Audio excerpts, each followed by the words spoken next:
आदि नाम जो संत न जपता, यम प्राण उसके हरता। आदि नाम है अक्षर माही, गुरु बिन नरक छूटे नाही। आप सभी भक्तजनों, प्रेमियों, साधु संतों से मेरी हाथ जोड़ के विनती है कि ऐसे सत्य वीडियो को आगे से आगे शेयर करें ताकि पूरा समाज पाखंड से दूर हो जाए। सत साहेब साधु, सत साहेब, सत साहेब, सत साहेब, सत साहेब। जय सतगुरु साईं अरुण जी महाराज को प्रणाम। जय सतगुरु कबीर साहिब को प्रणाम। जय सतगुरु नानक साहब को प्रणाम। जय सतगुरु रविदास जी महाराज को प्रणाम। जय सतगुरु भगवान बुद्ध को प्रणाम। आप सभी भक्तजनों, प्रेमियों, साधु संतों, छोटे बड़े माताओं बहनों, सभी को मेरा कोटि कोटि प्रणाम। सत साहिब, सत साहिब, सत साहिब। भक्तजनों, प्रेमियों, आज का जो सत्संग है वो बहुत ही महत्वपूर्ण सत्संग है और हम जो सत्संग में आपको एक ही बात बताते हैं कि सतगुरु कबीर साहिब की जो ओरिजिनल वाणी है, उन वाणियों को कई पंथों में बताया जाता है, कई पंथों में नहीं बताया जाता। उन वाणियों का कई पंथों में गौर किया जाता है, कई पंथों में उन वाणियों पर कोई खास गौर नहीं किया जाता। आप देख रहे होंगे और पहले मैं वीडियो में बता चुका हूं कि कोई भी आज की डेट में कोई भी वो मंडलेश्वर है या कोई आचार्य है या कोई बाबा है या कोई संत पंथ में है, एक दूसरे का शब्द कोई नहीं उठाता है। यानी कि एक मत नहीं है। किस पर? परमात्मा पे। जिस परमात्मा की अवधारणा आपके मन में है, आप कहीं पर भी जाके देख लीजिएगा, किसी का कोई एक मत नहीं है। किसी धर्म में जाकर के देख लीजिएगा, अलग अलग जगहों पे अखाड़ों में जाके देख लीजिएगा, मंडलेश्वरों में जाके देख लीजिएगा, किसी का भी मत एक नहीं है।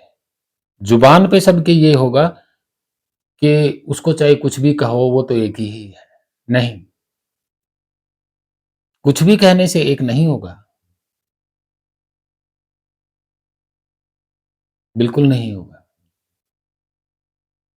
ये आप लोगों ने सीखा है अलग अलग कहना, किसी के कहने से सीखा है।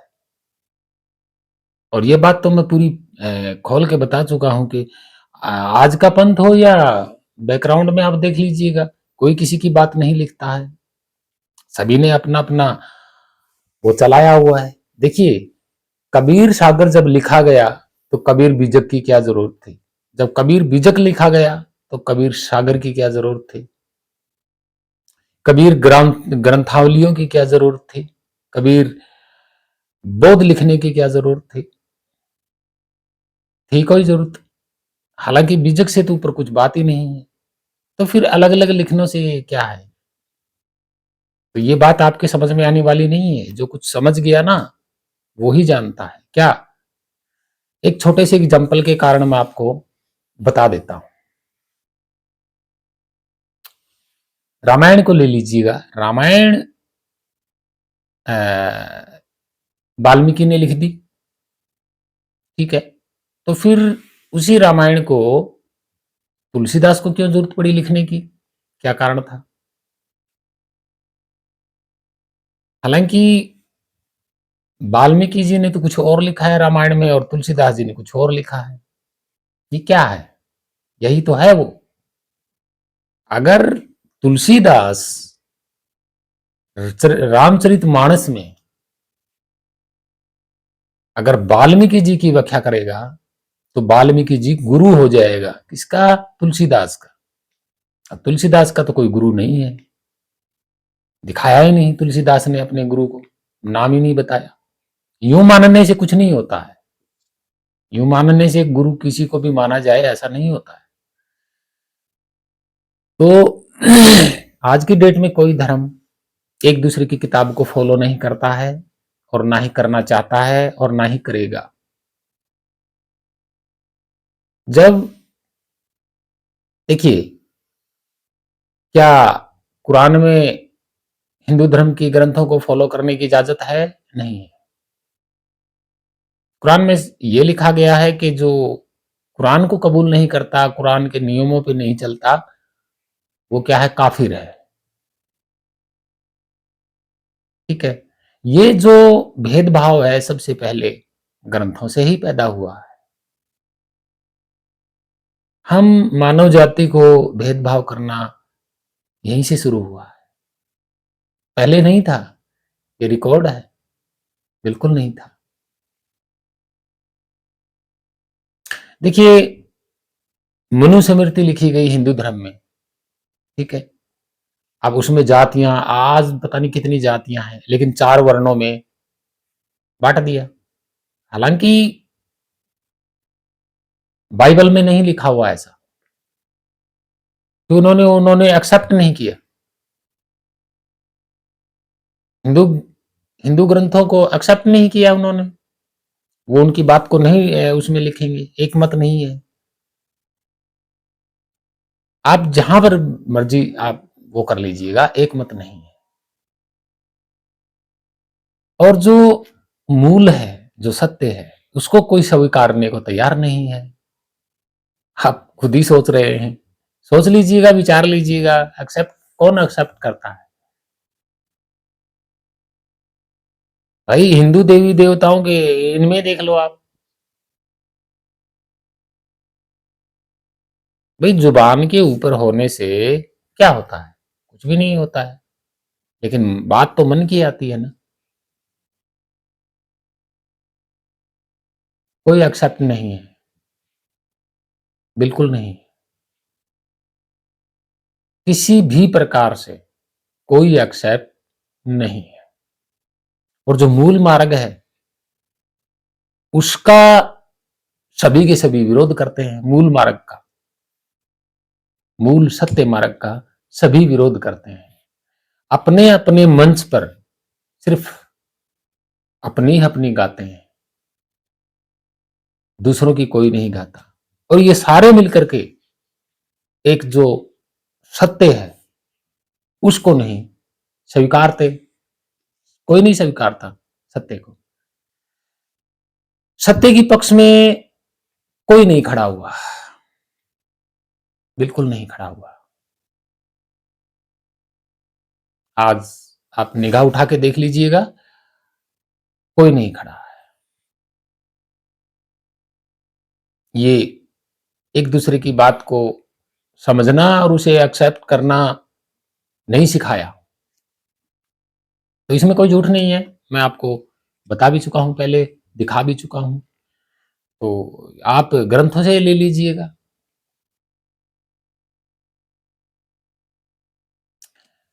पुराणों को किसी एक ने नहीं लिखा, शास्त्रों को किसी एक ने नहीं लिखा, और वेदों को भी किसी एक ने नहीं लिखा। क्योंकि ऋग्वेद ही काफी था। अगर एक्सेप्ट होता तो यजुर्वेद और वो ये लिखने की जरूरत नहीं थी। जिन्होंने भी लिखा अपनी तरफ से सब कुछ अलग लिखा, एक दूसरे का मिलता जुलता नहीं लिखा। इसका एक प्रमाण और दे देता हूं। गणेश की 3 कहानियां हैं जन्म की, तो एक ही कहानी को रहने देते, 2 और कहानियां लिखने की क्या जरूरत थी? कोई जरूरत नहीं थी। बहुत सारी ऐसी बातें हैं जो आप विचार सकते हैं, समझ सकते हैं और मानते भी हैं। हाँ, ये हम कहेंगे कि सिर्फ मन से अवधारणा है, मानते हैं, जानता कोई भी नहीं है, कोई नहीं जानता। देखिए, जाना तब जाएगा जब देखा जाएगा, उससे रूबरू रूबरू मान ले बात होंगी, वो कहाँ रहता है, कहाँ नहीं रहता है, तभी पूरी तरह 100% जानना और मानना होता है। खाली अकेले मानने से 100% में नहीं आता है, 0% में रहता है, 100% में नहीं आता है। तो यहाँ पूरी मानव जाति में, पूरी की पूरी मानव जाति में अलग अलग अवधारणा है। मूल जो सत्य है, जो सबके पास विराजमान है, उसको स्वीकारने के लिए कोई तैयार नहीं है। इस वीडियो में हम आपको इस सत्संग में यही बात बता रहे हैं, और जो बात बता रहे हैं मूल उसको दिखाएंगे प्रमाणित के तौर पे और समझाएंगे। तो आगे बहुत सारी ऐसी बातें हैं जो वीडियो थोड़ी लंबी हो सकती है, लेकिन महत्वपूर्ण बातें मैं आपको बताऊंगा। जिस दिन ये मनुष्य एक ही सत्य को एक्सेप्ट कर लेगा, उस दिन किसी भी ग्रंथ की जो है एक दूसरे को कोई मानेगा नहीं। भाई सत्य की ओर जो मुड़ गया वो किसी की नहीं मानता है। जिसने सत्य को जान लिया वो पड़ेगा ही नहीं, वो झंझट में पड़ेगा ही नहीं, अलग अलग में बिल्कुल नहीं। देखिए सत्य क्या है कि आज हम आपको बता देते हैं, और इसको कबूल करने के लिए कोई भी आगे नहीं आता है। जो सत्य नहीं है उसके पीछे पड़े हुए हैं। किसी भी ग्रंथ में देख लीजिए आप, कहीं न कहीं उलट मिलेगा, उलट मिलेगा। हिंदू धर्म में 4 वर्ण व्यवस्थाएं हैं, बाइबल में 4 वर्ण व्यवस्थाएं नहीं है, उलट हो गया। और मतलब एक दूसरे का उलट है, आप देख रहे हैं ना, एक दूसरे का उलट है। कोई कुछ कहता है, कोई कुछ कहता है, और इसी पे हम चर्चा भी कर रहे हैं।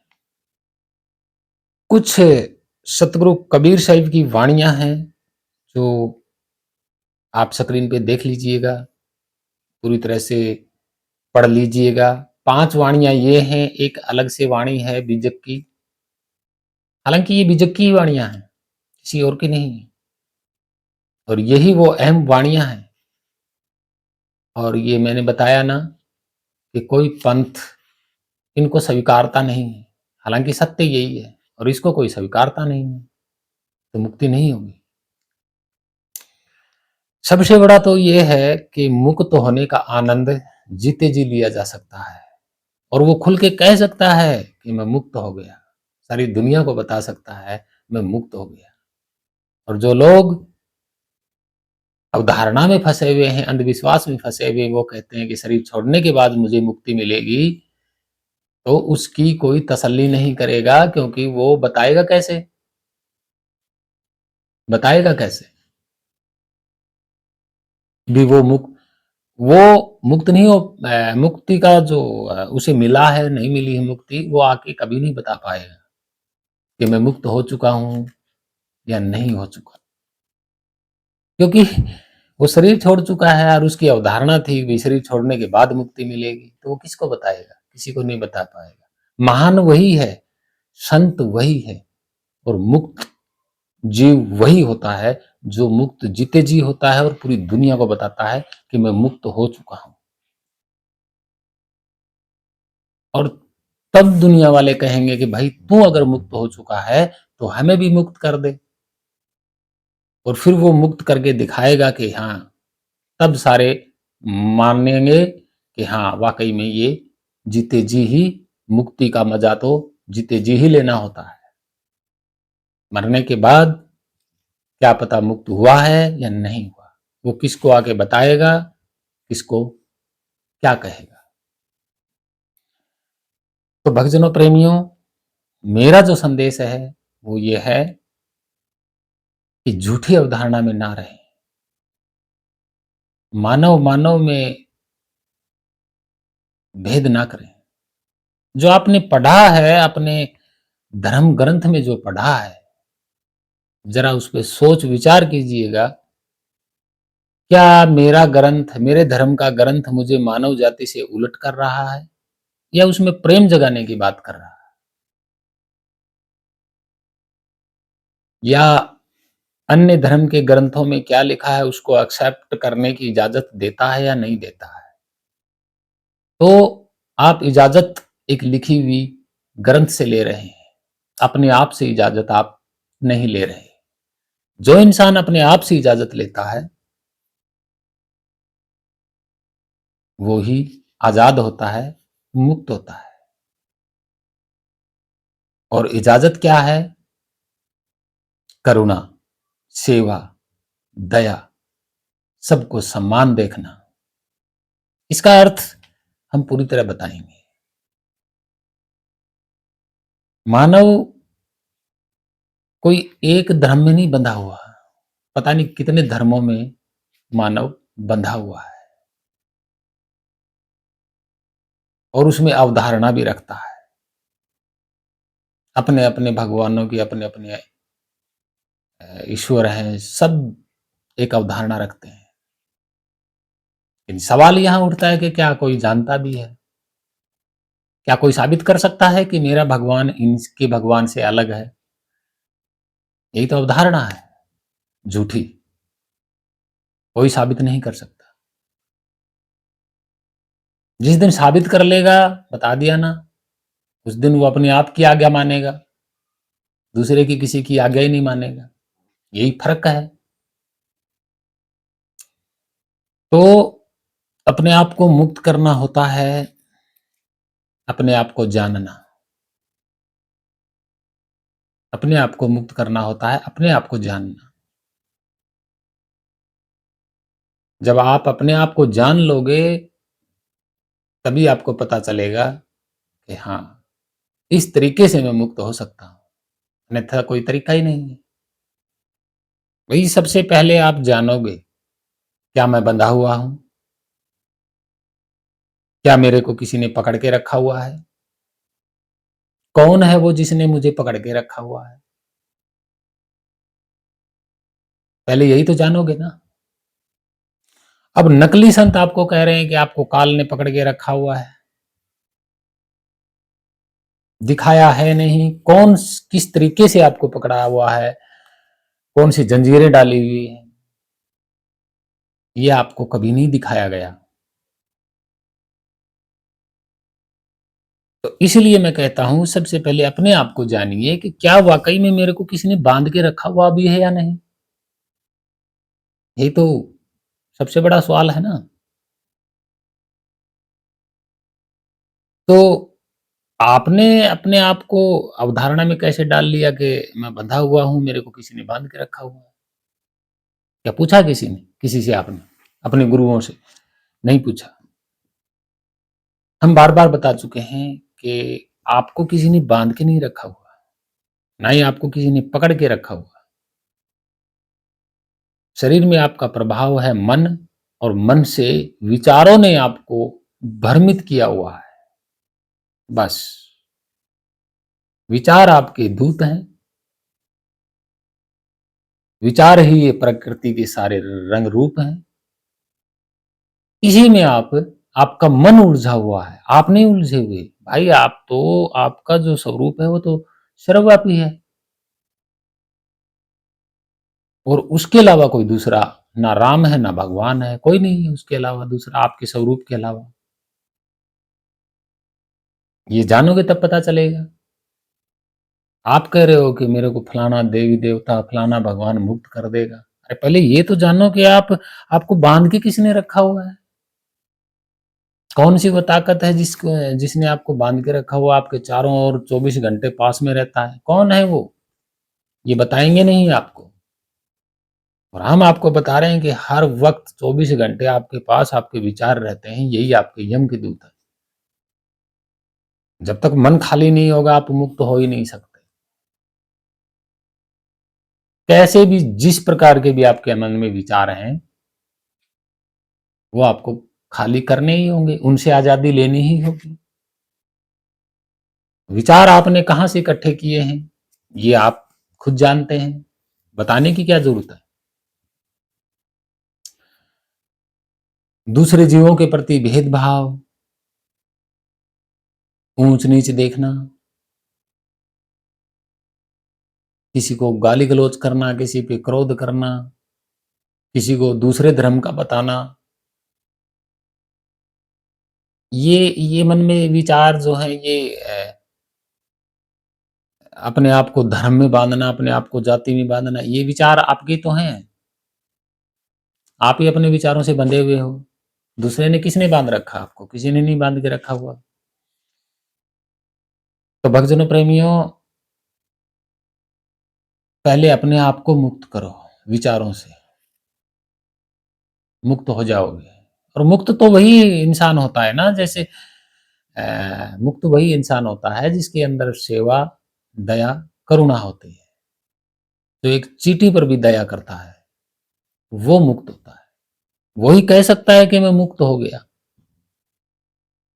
अन्यथा शरीर छोड़ने के बाद कोई जाएगा, मान ले शरीर छूट गया और उसके बाद आप सोचोगे वो आपसे आके बताएगा, तो ये आपकी भूल है, कोई नहीं बताएगा। तो ये सब जीते जी के खेल हैं। मरने के बाद किसी ने कुछ नहीं देखा। किसी ने देखा है, देखने की तो बात ही दूर है, कोई वापसी आके बताएगा नहीं। देखता तो इन आंखों से है, शरीर की आंखों से। अन्य कोई आंख नहीं है, कान नहीं है, अन्य कोई शरीर ही नहीं है। किसके पास? आपके स्वरूप के पास, आपके मन के पास। आपके मन के पास किसी प्रकार का कोई शरीर नहीं है। ये सिर्फ इस शरीर का सहारा लेकर के भ्रमित होया हुआ है। ये शरीर भ्रमित नहीं होया हुआ। इस शरीर को तो ये मन घसीट रहा है।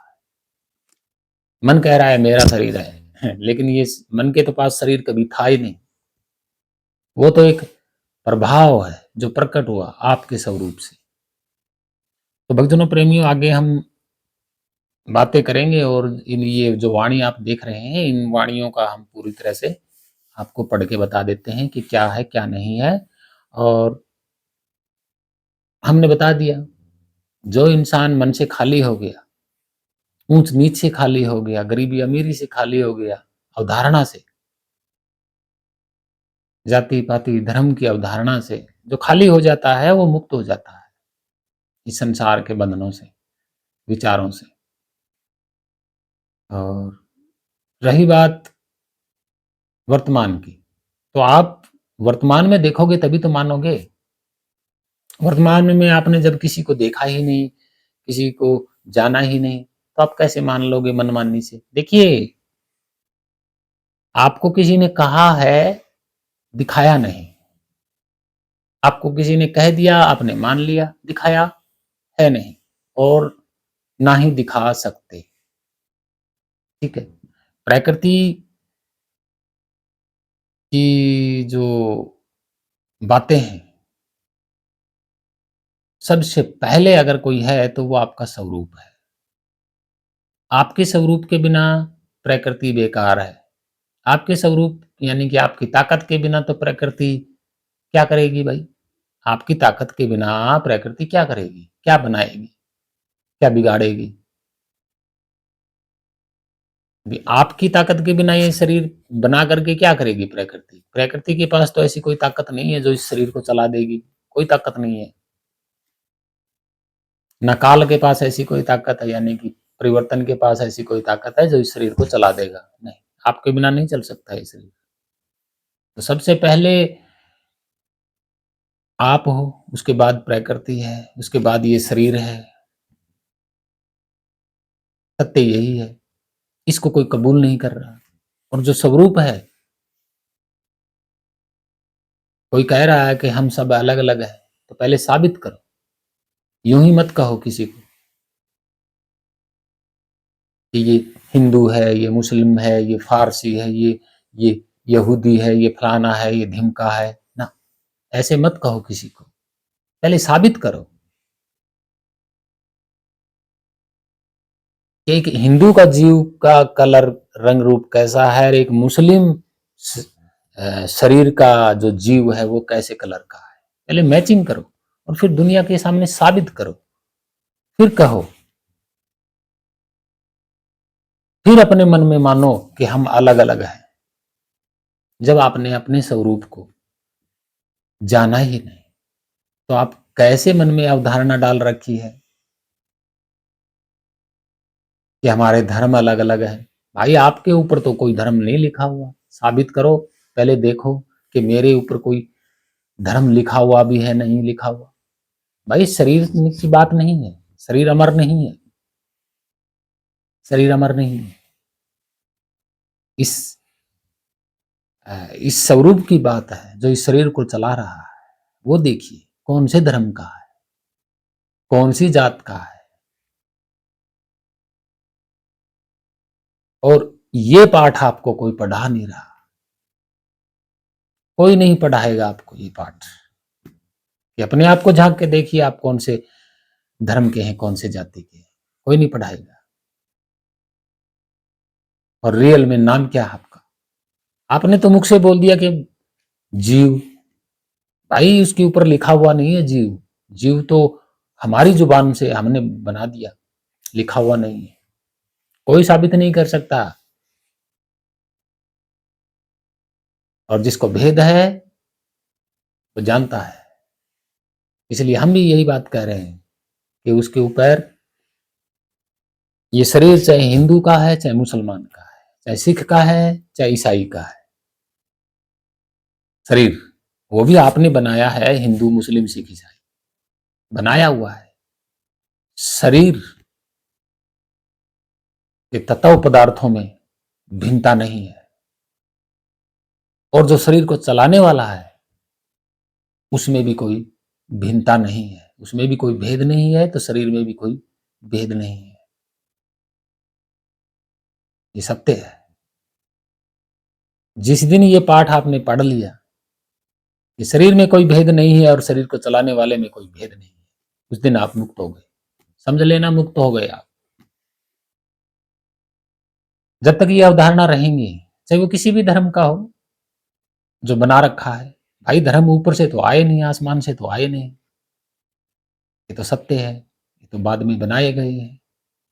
भाई वो तो आप ही जानो, मान रहे हो या जाना भी है या नहीं जाना। तो इसलिए मैं कहता हूं कि एक दूसरे की बात को एक्सेप्ट नहीं किया जा सकता। और सत्य ये है कि मानव मानव में कोई भेद नहीं है। और मानव को जो, मानव शरीर को जो और अन्य प्राणियों के जीव जंतुओं को जो चला रहा है, उस स्वरूप में भी कोई भेद नहीं है। और ये सत्य मानने को कोई तैयार नहीं है। ये सत्य अकेला खड़ा है, इसके पक्ष में कोई विरला ही गया हुआ है, कोई नहीं गया हुआ। सब अपने अपने लिखित में मानते हैं, उसी को धारण किया हुआ है लिखित को, बस। चलिए अब इन वाणियों का खुलासा करते हैं और फिर बताते हैं कि ये यही है वो वाणी जिनको एक्सेप्ट नहीं किया जा सकता। तो आप देखते रहिए इस वीडियो को, आगे इन वाणियों का पूरा बहुत मजा आएगा जब इन वाणियों को आप सुनेंगे। बहुत आनंदित हो जाओगे, इन वाणियों का भेद सुनेंगे, इनका अर्थ सुनेंगे, पता चलेगा कि वाकई में जो सत्य वाणियां हैं, जो सत्य बात है, उसको कोई एक्सेप्ट नहीं कर रहा। हर ग्रंथ एक दूसरे की जिद्दी में लिखे गए हैं, एक दूसरे की बात को एक्सेप्ट नहीं किया जाता। अगर एक दूसरे की बात एक्सेप्ट होती तो ग्रंथ लिखने की जरूरत ही ना होती, ना वेद लिखने की जरूरत होती, ना कुरान, ना बाइबल, ना गीता, ना रामायण, ना महाभारत, कुछ लिखने की जरूरत ना होती। अगर एक सत्य को मान लिया जाए तो इस वीडियो को देखिए, आप पूरी तरह से समझाएंगे। 5 वाणियों का है, सत्संग बहुत बढ़िया है अगर आप विचारेंगे तो, ऐसी बात नहीं है। तो शुरू करेंगे हम वाणियां, ध्यान से सुनना, फिर पूरा अर्थ बताएंगे।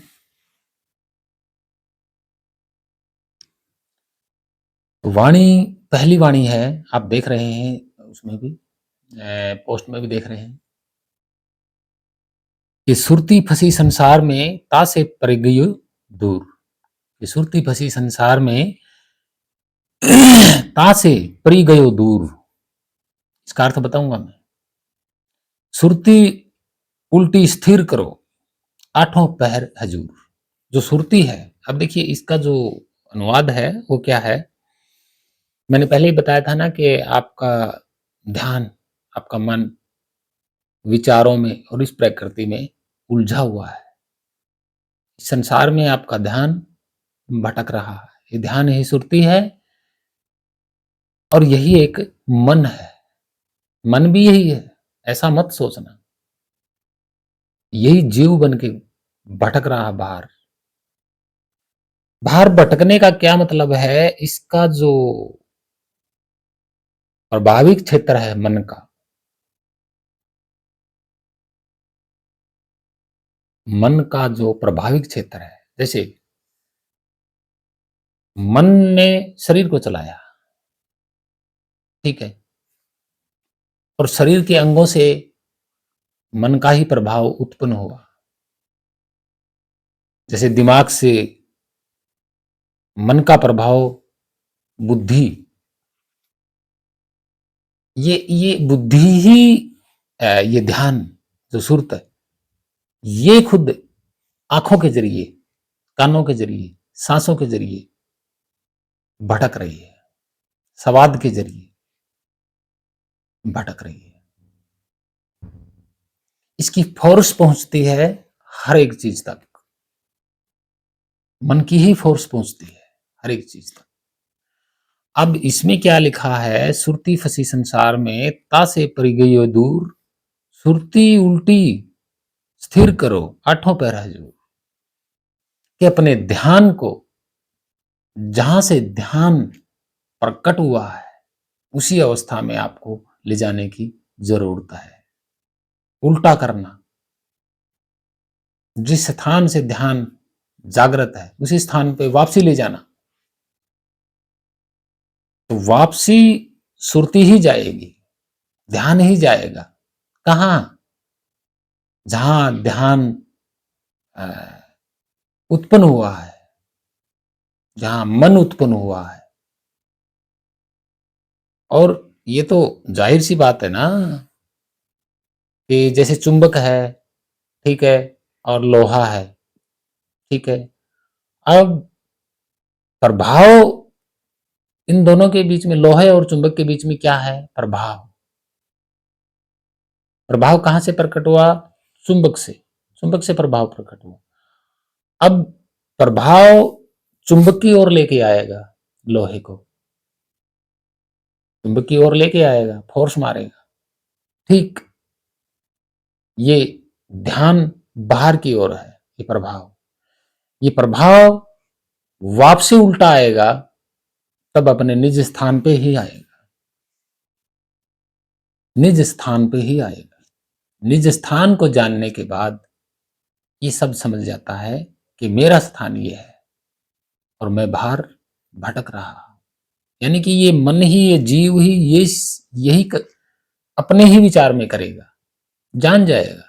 विचार क्या करना, जान लेगा, बस जानना ही तो है।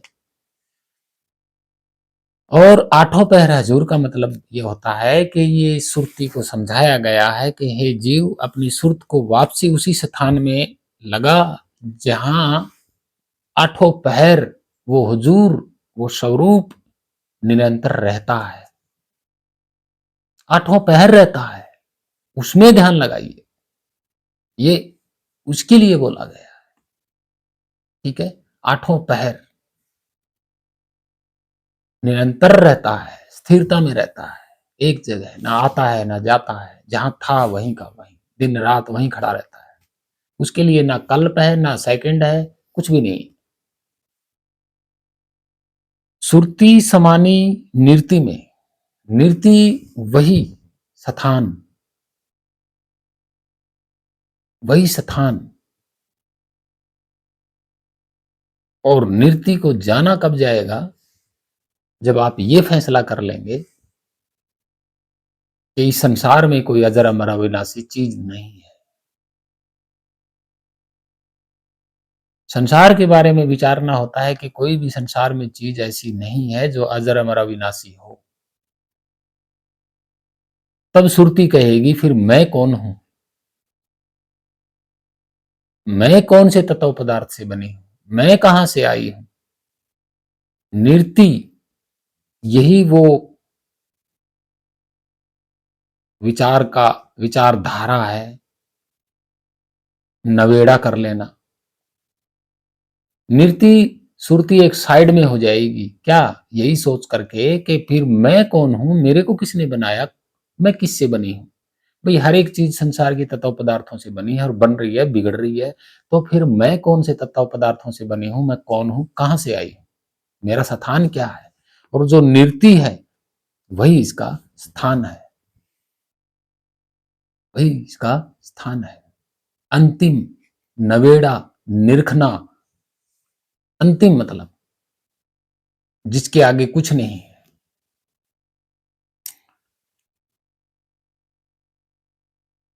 कि सुरति समानी निरति में निरति रही निर्धार। निर्धार, निर्धार का मतलब क्या है, बिना आधार का, जिसका कोई आधार नहीं है, जिसका कोई आधार नहीं है, जिसका कोई आधार नहीं है, वो किसी पे टिका हुआ नहीं। अधरवास यानी कि वो हमेशा से अधर है, वो किसी पे टिका हुआ है ही नहीं। कौन, मैं बार बार बता चुका हूं वीडियो, ये खाली स्थान किसी पे टिका हुआ नहीं है, ये आपके शरीर पे भी टिका हुआ नहीं है, इस खाली स्थान में आपका शरीर टिका हुआ है।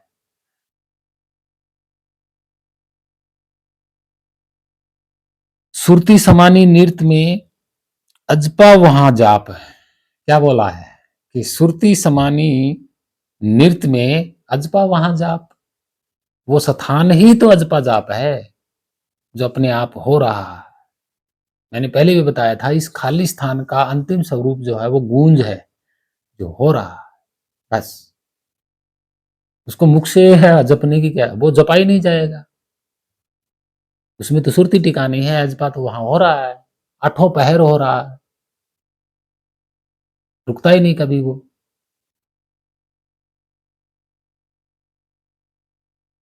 और लेख समाना अलेख में यूं आपा में आप, लेख समाना अलेख में यूं आपा में आप। यहां समझ गए आप, अपने आप में, यानी कि लेख समाना लेख में, अलेख में। लेख का मतलब क्या है, ये सुरती संसार में भटक रही है। अब ये संसार से घुलना मिलना चाहती है, तो लेख, संसार जो है वो लेखन में आता है, यानी कि बनने बिगड़ने में आता है। ठीक है, अलेख में समाना, अलेख जो लिखा नहीं जाता, जो पढ़ा नहीं जाता, जो बोला नहीं जाता, जो सुना नहीं जाता, जो देखा नहीं जाता, उस अलेख में समाएगी। कौन, सुरती। यूं आप में आप, यानी कि जैसे अपने आप में ही समा गया।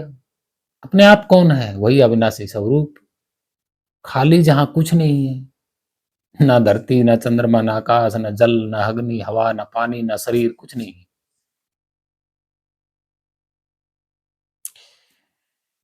शब्द, सुरती और नृति कहने को है तीन। देखिए, शब्द, सुरती और नृति कहने को तो तीन है, जैसे हमने शब्द भी कह दिया, सुरती भी कह दिया, नृति भी कह दिया, कहने को तो तीन है यही, लेकिन ये तीन है नहीं। सुरती भी वही शब्द स्वरूप है, नृति भी वही शब्द स्वरूप है, शब्द भी वही शब्द स्वरूप। जैसे अब ये प्रकाश हो रहा है बल्ब का, जो आप देख रहे हैं, इसको आप प्रकाश भी कह सकते हैं, उजियारा भी कह सकते हैं, लाइट भी कह सकते हैं, चमकदार प्रकाश भी कह सकते हैं, उजियारा भी कह सकते हैं, चांदना भी कह सकते हैं, चांदना बोलते हैं हमारे यहाँ। तो है तो एक ही है पीछे से, कहने को तो है कि चार नाम है, चार पांच नाम है, और भाषाओं में न जाने क्या क्या बोलते होंगे, रोशनी भी। तो भक्तजनों प्रेमियों, कहने को है तीन, निर्ति लेह सुरती ही मिली। जो निर्ति लह सुरती में ही मिली, यानी कि निर्ति और सुरती जब मिली तो एक ही स्वरूप की मिली। निर्ति और सुरती और शब्द तीनों मिले तो एक ही स्वरूप के थे, पहचान ही नहीं पा रहे थे एक दूसरे को कि कौन सा शब्द है, कौन सी निर्ति है, कौन सी सुरती है, वो एक ही मिले। अब भाई ये प्रकाश है, इसके चार नाम हैं, रोशनी, प्रकाश, उजियारा, चांदना, और भी कुछ बोलते होंगे। अगर सारे नाम इकट्ठे होकर इस प्रकाश में समा जाएंगे तो कौन किसको ढूंढेगा? कौन किसको ढूंढेगा? या रोशनी प्रकाश को ढूंढेगी, या प्रकाश रोशनी को, या उजियारा किसको ढूंढेगा, और फिर लाइट किसको ढूंढेगी? यार ये जो है ना, एक ही चीज के चार नाम है, चारों नाम एक ही चीज में समा जाएंगे तो कोई किसी को नहीं ढूंढ पाएगा। यही बात यहाँ पे लिखी हुई है, यही सत्य है। इन्हीं वाणियों के बारे में बता रहा हूं मैं, जो इनके विचार कोई पंथ नहीं करता है, कोई बताता ही नहीं है। तो आगे चलते हैं चौथी में। हाँ, चौथी थी ये, निर्ति लोह सुरती ही मिली, सुरती शब्द में लीन। बता दिया ना, तीनों ही मिल गई तो वो शब्द में लीन हो गए सारे के सारे। और क्योंकि सारे के सारे, क्योंकि खुद ही शब्द स्वरूप थे सारे के सारे, वो तो एक दूसरे से भूले हुए थे, भटके हुए थे, इसलिए। तन थिर मन थिर वचन थिर, सुरती निर्ति थिर होए, कहे कबीर उस पल को कल्पना वापे कोय। कल्पना वापे कोय, यानी कि कहे कबीर उस पल को, यानी कि वो एक ही पल का खेल है, उसमें आपने जान लिया, फिर आपके ये सेकंड, मिनट, घंटे, ये साल, ये युग, ये जन्म मरण फिर आपको व्याप नहीं सकते, क्योंकि आपने जान लिया, आपकी सुरती उसमें लग गई। फिर वहां ना जन्म है, ना मरना है, ना साल है, ना युग है, ना कुछ नहीं है वहां पे, ना मिनट है, ना सेकंड है, ना घंटा है, कोई कल्प नहीं है वहां पे। आपके स्वरूप आदि अनादि काल से जो आपका स्वरूप खड़ा है स्थिरता में, आठों पहर, उसमें कोई घंटा मिनट नहीं है, दिन रात ही नहीं है तो घंटा मिनट कहां से होंगे? तो ये थी वो पांच वाणी भक्तजनों प्रेमी, यही था वो सत्य जो कोई एक्सेप्ट करने को तैयार नहीं है, सब अपनी अपनी में लगे हुए हैं, इसलिए हर किसी के साथ भेदभाव हुआ हुआ है। पांचवी वाणी में क्या लिखा है ये मैं आपको समझा देता हूं, कि सतगुरु कबीर साहब कह रहे हैं कि हम आपको भेद बताएंगे। सतगुरु कबीर साहब कह रहे हैं ये बात कि साधो हम एक ऐसा भेद बताएं, बिना सुने, बिना मुख से बोले, ऐसा भेद बताएंगे जो राम नाम है सार, मतलब वो सबका सार है। और यहां जो उन्होंने कहा है कि कोई विरला ऐसा हो जो बूझे, और हम बताएंगे उसका भेद। गुरु कबीर साहब कह रहे हैं ये बात। और सबके अंदर वो, इसमें लिखा हुआ है रग रग में, रग रग में लिखा हुआ है, और रोम रोम में, हर जगह व्याप्त है। रोम रोम का मतलब ये शरीर का रोमा नहीं होता है, स्थान स्थान में, हर जगह, हर एरिए में, हर कण पे। रोम का अर्थ हर कण, छोटे से छोटे एरिए में भी वो है। रग रग का मतलब शरीर के, आप जानोगे तो पता चलेगा कि ये पूरे सब में ही रमा हुआ है। और यहां क्या लिखा है? ररमकार, यानी कि सब में रमा हुआ है। यहां किसी का नाम नहीं बताया उन्होंने, नाम तो यहाँ पे भी ये 5 वाणी मैंने बताई है, यहाँ तो नाम, मंत्र जाप, कोई पूजा पाठ, ध्यान विधि का कोई मतलब नहीं है यहाँ पे। इस सत्य को कोई मानने को तैयार नहीं है, सब ध्यान विधि, पूजा पाठ, मंत्र जाप में लगे हुए हैं। कहाँ एक्सेप्ट कर रहे हैं सत्य को? और इन्होंने कहा ना कि कंठ होठ जीवा कंठ होठ हाले नहीं, मुख से नहीं उचार, जो जान ले हंस इस वेद को वही हंस हमारा। मतलब इसको कोई जान लेता है तो वही हंस हमारा है। हमारा का मतलब क्या? हमारा का मतलब ये थोड़ी बोला है कि मेरा है, नहीं, हमारा, हमारा का मतलब क्या है? सबका ही है वो। तो सतगुरु कबीर साहिब की कुछ बातें ऐसी हैं, कुछ वाणियां ऐसी हैं जो लोग नहीं बताते हैं। ये कह रहे हैं ना कि हम लोग में कहा है ना, हम ले जाएंगे लोग, तो गारंटी हो जाती है। पहले दिखाएगा, पहले बताएगा, दिखाएगा, तभी तो लोक में लेके जाएगा।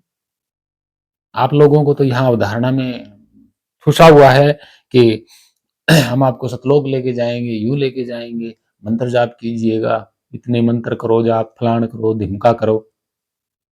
भाई, सतगुरु कबीर साहिब ने कोई मंत्र जाप नहीं बताया, केवल और केवल आपके ही स्वरूप के बारे में बताया है।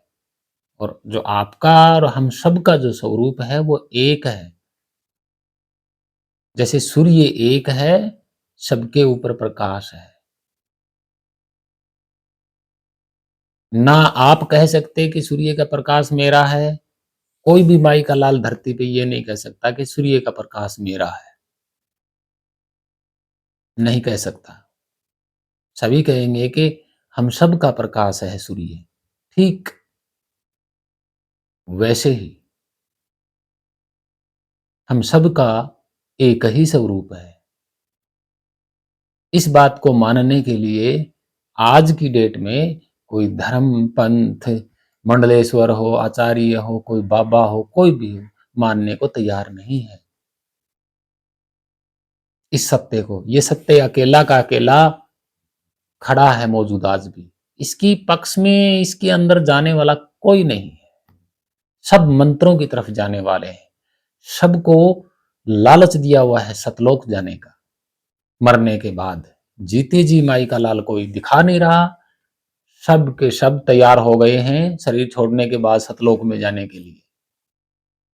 अरे मजा तो तब आएगा ना जीते जी जानो, हाँ ये सतलोक है, जीते जी मुक्त पाओ। मजा तो तब आएगा जीते जी मुक्ति होने का। और मुक्ति कैसे होगी भाई? मन के अंदर से विचार खाली कीजिए, करुणा, दया, सेवा, समानता में आइए, तब आप मुक्त होंगे। मेरी तरह मैं नहीं मानता किसी धर्म, पंथ, जाति को भाई। मैं सिर्फ मानवता को मानता हूं। मेरे लिए मानव यानी कि जीव बहुत महत्वपूर्ण है, क्योंकि जो मेरे अंदर जो स्वरूप है वही सबके अंदर समाया हुआ है। ये मैंने जान लिया बखूबी। चाहे वो कौन हिंदू है या कोई मुस्लिम है या सिख है, ईसाई है, कीड़ी है, हाथी है, कुछ भी है।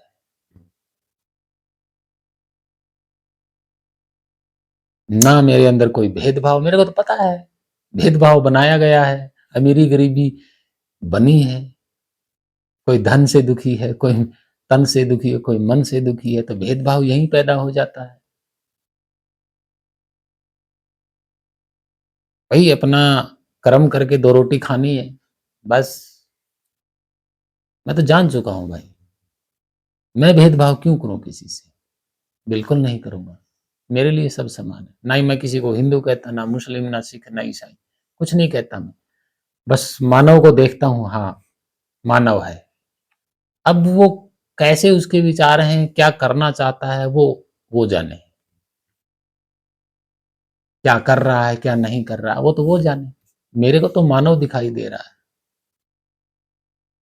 वो कैसे रंग के कपड़े पहन रहा है, कैसे बोल रहा है, वो तो भाई उसका कल्चर है, कपड़े पहनना, बोलना, लिखना, पढ़ना। मैं तो किसी भाषा में भी भेदभाव नहीं करता। अलग अलग देशों की, अलग अलग गांवों की भाषाएं हैं, उनमें भी भेदभाव नहीं करता। भाई उनकी पुरखों की भाषा है, वो बोलते हैं, बोलेंगे। तो वो तो कोई जाति धर्म का कोई मतलब नहीं होता उसमें। भाषा में कोई जाति धर्म का मतलब नहीं होता, नहीं। तो जातियां भी बनी हैं, बनाई गई हैं, धर्म भी बनाए गए हैं, सब कुछ बनाया गया है। जो नहीं बनाया गया उसकी तरफ कोई नहीं जा रहा, ना कोई उसकी शिक्षा दे रहा, ना कोई उसकी विधि बता रहा उसकी ओर जाने के लिए। किसकी ओर? आपके स्वरूप की ओर वापसी जाना, और ये जान लेना कि मैं कौन हूं, मेरे को किसी ने बांधा हुआ है, कैसा हूं मैं, क्या मेरे को किसी ने बनाया है। ये सच्चाई, इस सच्चाई की तरफ कोई आपको लेके नहीं जा रहा। सच्चाई यही है जो हम बता रहे हैं कि आपका स्वरूप अविनाशी है। वही स्वरूप आप में है, वही स्वरूप मुझ में है, वही स्वरूप चींटी में है, वही हाथी में है, सब में वही। किसी के कहने से लालच में नहीं आना है, गलत काम नहीं करना है। किसी के लालच में आकर के आपको कोई गलत कदम नहीं उठाना है, क्योंकि वो लालच और लालच करवाने वाला अंतिम समय में आपके काम नहीं आएंगे। ना तो जिसने आपको लालच दिया है वो आपके काम आएगा, और ना ही आपने जो लालच लिया है वो आपके काम आएगा। आपका लालच और लालच देने वाला दोनों ही रफू चक्कर मिलेंगे, समय पर आपके काम नहीं आएगा। इसलिए कह रहे हैं हम, किसी के भड़काने से ना भड़के, मानव हो, मानवता की तरह जीवो, मानवताओं की तरह रहो, हंसी खुशी से रहो, प्रेम से रहो, एक दूसरे के साथ रहो। एक दूसरे के साथ रहोगे तो आप पर कोई मुसीबत या आंच कभी नहीं आएगा। एक दूसरे के भेदभाव में रहोगे, जाति पाति में, ऊंच नीच में देखोगे, तो परिणाम आज आप देख रहे हैं, परिणाम गलत ही होंगे, अच्छा नहीं होगा। लालच के कारण मानव जाति के साथ धोखा नहीं करना है, क्योंकि वो लालच आपके काम आएगा ही नहीं। आप तो वैसे ही मन को खुश करोगे कि हाँ मैंने पैसा कमा लिया लालच में, मानव मानव जाए भाड़ में, ऐसा नहीं सोचना है कि जीव जाए भाड़ में और मेरे पास पैसा हो, ऐसा कभी मत सोचना। यही हमारी शिक्षा है। धर्म पंथ जाति पाति में भेदभाव नहीं करना है, बिल्कुल नहीं करना है। आप जो मान रहे हैं किसी को मानते रहिएगा, लेकिन वो सत्य नहीं है, वो सत्य नहीं है। सत्य वही है जो आपके शरीर को चला रहा है, उसको आप जान नहीं पा रहे, और ये आपको पाखंडी नकली गुरु कभी बताएंगे नहीं। बस किताबें ऐसी ऐसी हाथ में थमा देंगे और कहेंगे कि प्रचार करो, खुद गद्दी पे बैठ जाएंगे, आप लोगों को कहेंगे कि जाओ प्रचार करो। कोई प्रचार नहीं करने देगा, आपके साथ हाथापाई होगी, मारपीट होगी, वो आपको बचाने नहीं आएंगे।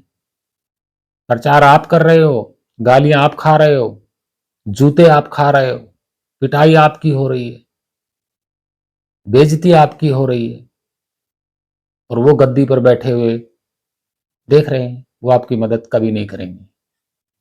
ये सत्य है। तो आप जो भी मान रहे हैं अपने मन में, अपने घर में मानिए, बाहर किसी प्रकार का दिखावा ना करें। आपके साथ गलत हो सकता है, आज होता रहा है, हो तो रहा है, जगह जगह आप देशों में देख रहे हैं, कहीं कहीं देख रहे हैं। ऐसा नहीं करना। ये मानव का कर्तव्य नहीं है, एक दूसरे के भेदभाव में रहना, बिल्कुल नहीं है। अगर ये कर्तव्य रखोगे तो आप मानव की कैटेगरी में नहीं हो, मात्र एक प्राणी हो, जिंदा, मानव नहीं हो। मानव वो होता है जो मानव को देखता है एक समान से, एक समानता से, करुणा से, प्रेम से, दया से, हंसी से, खुशी से, वो होता है। इंसान और मानव। सत्य मार्ग पे चलें भक्तजनों, प्रेमियों, ये हमारी शिक्षा है। अगर आप मानोगे तो आपको बहुत लाभ होगा, बहुत लाभ होगा। सत्य है। और गलत विचारों को दूर करें। क्या सही है, क्या गलत है, इसको पहचानने की कोशिश करें। क्या झूठ है, क्या सत्य है, इसको भी जानने की कोशिश करें। सत्य आपके सामने जरूर आएगा। तो आशा करता हूँ ये वीडियो अच्छी लगी होगी। तो आप सभी का धन्यवाद, बहुत बहुत धन्यवाद। सत्यादातम वीडियो। हे मानव जाति, मेरे लिए देखिए यहाँ कोई अलग नहीं है। पूरी धरती के जितने मानव है सब मेरे ही जैसे हैं। मैं उनमें कोई भेदभाव नहीं करता भाई। मैं किसी को देखता ही नहीं किसी धर्म जाति पंथ में। मतलब मेरे सामने मानव है तो मानव ही कहूंगा भाई। क्यों किसी को धर्म के नाम पे पुकारूं मैं, क्यों किसी को जाति के नाम पे पुकारूं मैं। पहचान बनाने के लिए नाम दे दिया शरीर का, यही काफी है, यही एक बहुत है। कि किसी का नाम राजेश है, किसी का राजू है, किसी का गोपी राम है, किसी का अनिल है, किसी का सुनील है, किसी का कुछ है, तो वो एक नाम काफी है पहचान के लिए। और ज्यादा मत लगाओ इस शरीर में कि जाति भी लगा दी, धर्म भी लगा दिया और कुछ भी लगा दिया। नहीं, नाम काफी है। नाम से पुकार लो, वही बहुत किसी मानव को।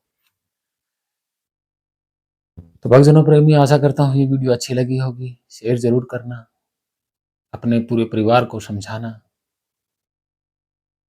ऐसा हमें नहीं करना चाहिए।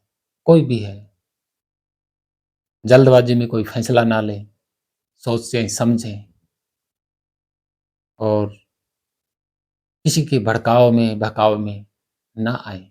और किसी के बहकाव में आकर के, लालच में आकर के किसी का बुरा ना करें, किसी की दुनिया ना उजाड़ें। आप भी जियो, औरों को भी जीने दो।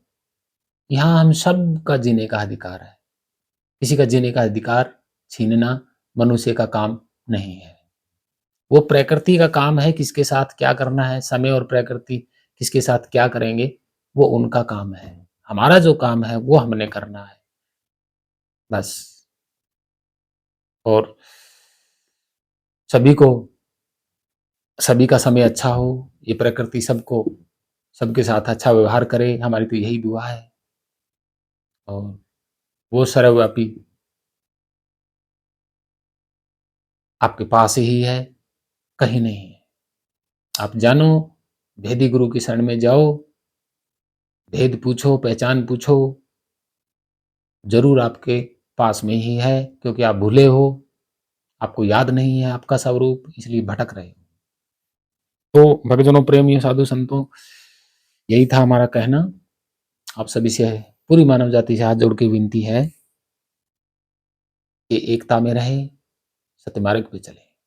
इसके अलावा आपका कोई मार्ग नहीं है। सत्य मार्ग के अलावा आपका दूसरा कोई मार्ग है ही नहीं। सत्य मार्ग के अलावा अगर आप कोई मार्ग चुनोगे तो वो प्रकृति और परिवर्तन यानी कि समय के खिलाफ है। और फिर वो आपके साथ क्या करेंगे वो आप खुद सोच सकते हैं। और जब वो करेंगे तो आपको बचाने वाला कोई नहीं है। तो भक्तजनों, प्रेमियों, सतमार्ग पे चलें, भेदी से गुरु की शरण में जाएं। तो आशा करता हूँ ये वीडियो अच्छी लगी होगी। आप सभी को प्रणाम, पूरे मानव जाति को प्रणाम, पूरे महान संतों भक्तों को प्रणाम। सत साहिब, सत साहिब, सत साहिब, सत साहिब।